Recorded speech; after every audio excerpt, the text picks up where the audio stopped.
guys doing today?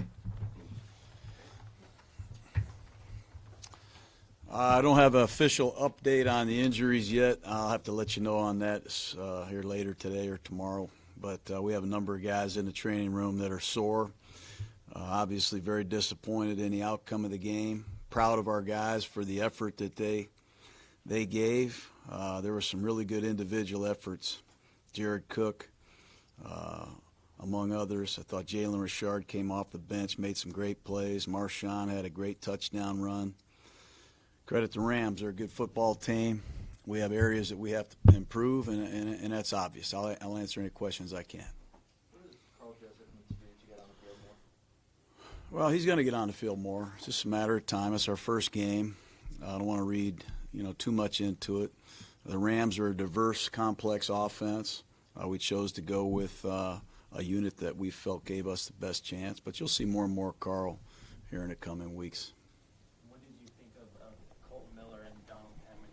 Thought they did well. I was really pleased. I don't know how many times we threw it officially, but pass protection against that outfit was good. They gave us a lot of different looks, a lot of different blitzes. They have some formidable people inside, hard to block. We had some good looks in the passing game. I wish we got more out of it. Coach, yesterday Derek said that the loss felt different with you as his coach. What was that conversation post-game like with him? Losses all feel painful. Especially Monday night losses when you have to get up and get ready for another team like Denver. But put a lot into it. We put a lot of time into this. I thought he was on his way in the first half. He's 20 for 24, I read, doing some really good things. I heard a skunk got loose in our tunnel. I think that's what screwed us up a little bit. But I don't have any doubts that Derek Carr is going to be great. I can't wait to get started and get ready for the Broncos. When you watched the film of him the second half last night, didn't jump out watching the film? You mentioned he was so sharp in the first half. Second half, not quite. Yeah, there's a few plays that characteristically, he wasn't at his best, but, sometimes you have to credit Wade Phillips. You have to credit the defense. They gave us multiple looks. They have some talented people out there, and it's just disappointing, but I think knowing how good Derek is, it gives us hope that we can get it all solved. Marshawn was on the field last night for less than 30 snaps and had I think he had 11 carries. Was that a reflection just of how the game was going? Would you prefer to get him more involved? A little bit. One of the matchups that we tried to utilize last night was our halfback Richard against their young linebackers inside, and Jalen did a great job. Jalen's a really good receiving back now. I don't want to discount that. Marshawn was awesome in the first series. He had a little bout of sickness there on the sidelines, so we put him in the garage for a minute. And we've got three really good halfbacks that are up, and they're all going to play a part in the game plan. They're all completely different runners and receivers, and the situation sometimes will call for a different back. Carradine being inactive, was he banged up, or was that a coach's decision? That was a coach's decision. I believe we dressed 8 defensive linemen. We got beat up last night. We lost some men. Justin Ellis hurt his ankle. P.J. Hall hurt his ankle. If you look out there, you see Frosty Rucker playing nose tackle. We were depleted inside. It's tough on us. But there's a good chance to see more Tank this week. About half the snaps. Is there something physical with him, or is that just no?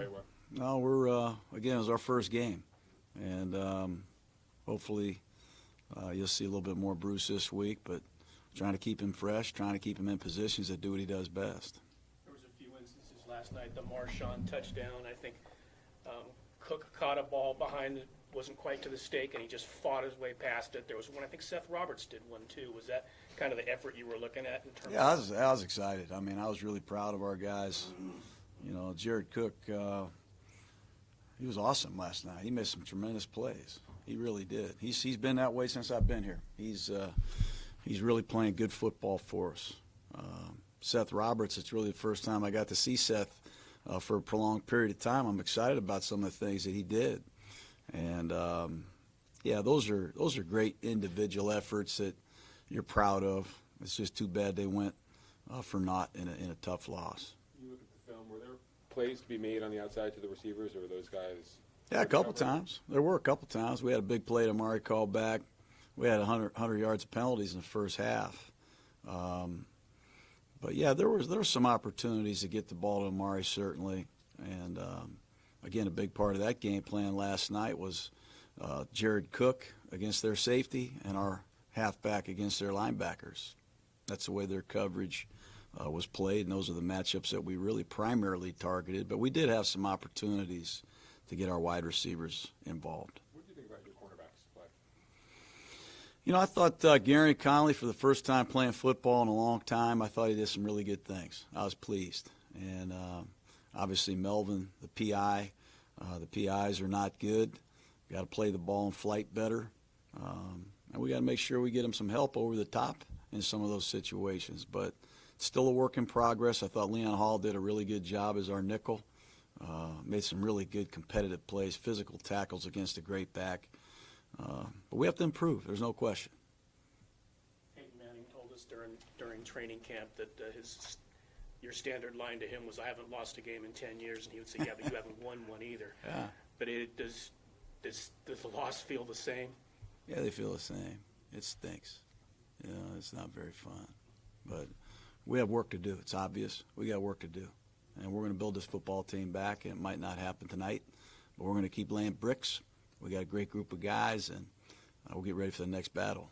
Maybe you said you didn't have anything concrete on injuries, but are you going to need a new long snapper? Yes, I believe so. You know, that was tough losing our long snapper on the very first punt. And Lee Smith came in. I don't think fans knew it. I don't know if the Rams knew it.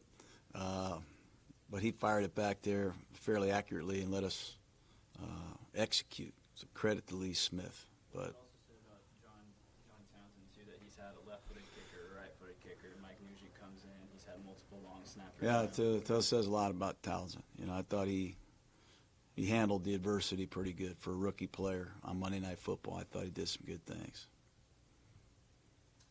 that it, guys? Do you have any clarity as to who your next long snapper will I don't have any clarity. We have a bunch of guys coming in. I didn't get home till late last night, and I think we have several candidates in the process of being worked out. Jared Cook, he not only set the Raiders franchise record for most receiving yards by a tight end, that followed what he's done the previous stops in his career. He's the franchise record holder in LA for the Rams, in Nashville for the Titans. What does that say about him to be capable of setting 3 different franchises record for most receiving yards by a tight end in his game? Says he's pretty good. Pretty good player.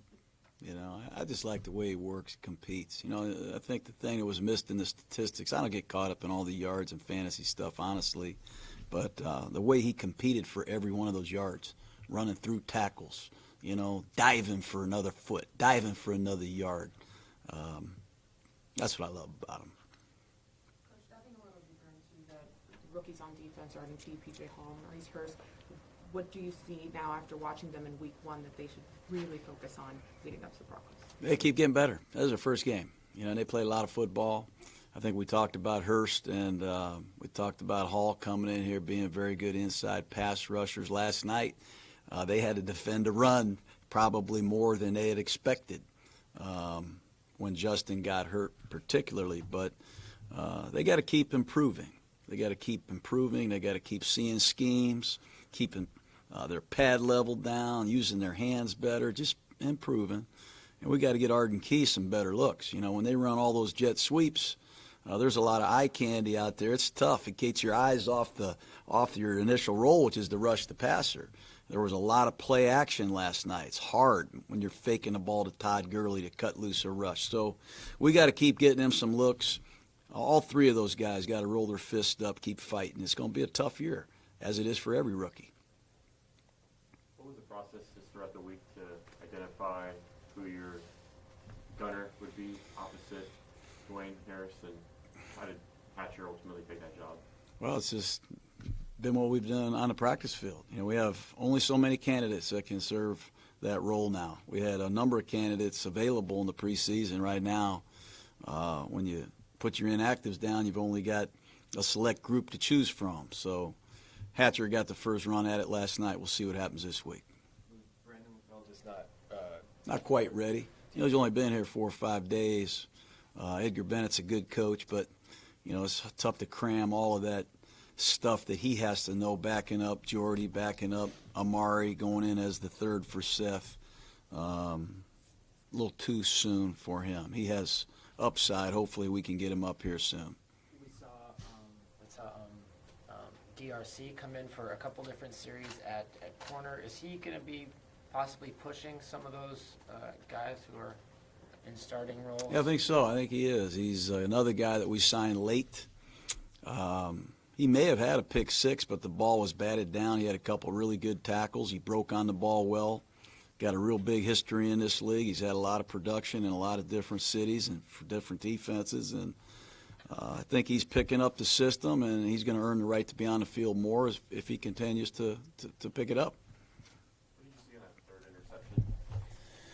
Well, obviously there was the last one, the pick six, was some confusion. Obviously Derek thought Jared was going to stay on the move, and Jared sat down. So that goes on me. That's coaching. We got to do a better job of defining our routes at times. But when you get behind in the clock and behind in the down and distance and behind on the scoreboard and running out of time, sometimes you make some of those decisions. The low hit on Derek in the first half, any effect on him later on as far as I don't know that. I don't know. I know he's sore today. I think Donald got in there and got him low one time. I don't think it was an illegal hit at all, but I don't know that. I don't believe it did, but I'll have to check with him when I see him. When you look at your receiver core, is there that vertical threat? Yeah, Coop can get vertical. He can get vertical. There's no question he can get vertical. We'll have to get Amari going this week, and it's easier said than done. When you got Roby and Chris Harris and a fierce pass rush that doesn't let you drop back and let these routes develop. You got guys that can really hum around the edge, and you got to be creative in how you get guys the ball deep, and we're going to have to try to get Amari going. you guys all set? Okay. All right. You guys have a good one. There was a skunk in there, I heard it.